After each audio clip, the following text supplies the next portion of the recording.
हम असेंबल करते हैं, चीन मुनाफा कमाता है। राहुल गांधी ने मेक इन इंडिया पर उठाए सवाल, सरकार को घेरा। कांग्रेस सांसद और लोकसभा में नेता प्रतिपक्ष राहुल गांधी ने केंद्र सरकार की मेक इन इंडिया योजना पर तीखा हमला करते हुए इसे झूठे वादों का पुलिंदा बताया।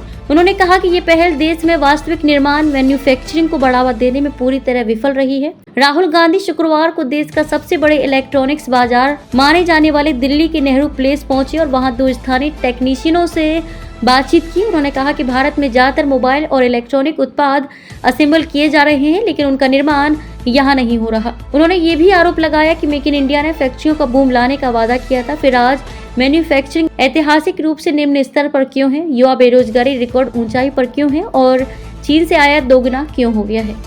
उन्होंने दिल्ली के नेहरू प्लेस में 2 युवा टेक्नीशियन शिवम और सैफ से मुलाकात का जिक्र करते हुए कहा कि ये दोनों प्रतिभाशाली युवक अपनी क्षमता का उपयोग नहीं कर पा रहे हैं क्योंकि भारत का आर्थिक मॉडल उन्हें अवसर नहीं देता। राहुल गांधी ने आरोप लगाया कि प्रधानमंत्री मोदी के पास अब कोई नया विचार नहीं है। उन्होंने दावा किया कि सरकार की बहुचर्चित PLI योजना, उत्पादन आधारित प्रोत्साहन योजना को चुपचाप बंद किया जा रहा है। उन्होंने X पर लिखा, अगर हम खुद नहीं बनाएंगे तो दूसरों से खरीदते रहेंगे। भारत को अब ईमानदार सुधारों और वास्तविक वित्तीय समर्थन के जरिए घरेलू उत्पादकों को सशक्त करने की जरूरत है। देश को अब बाजार नहीं निर्माण केंद्र बनना होगा। जमीनी हकीकत बिल्कुल अलग। राहुल गांधी ने सीधे तौर पर कहा, सच तो ये है कि हम सिर्फ असेंबल करते हैं, आयात करते हैं, लेकिन निर्माण नहीं करते और इसका फायदा चीन उठा रहा है। रायबरेली सांसद ने यह भी बताया कि कैसे चीन से आयात में तेजी ने देश की स्थानीय निर्माण क्षमता और नौकरियों पर गंभीर असर डाला है। उन्होंने मेक इन इंडिया को जुमला करार देते हुए कहा कि सरकार ने जो वादा किया था उसकी जमीनी हकीकत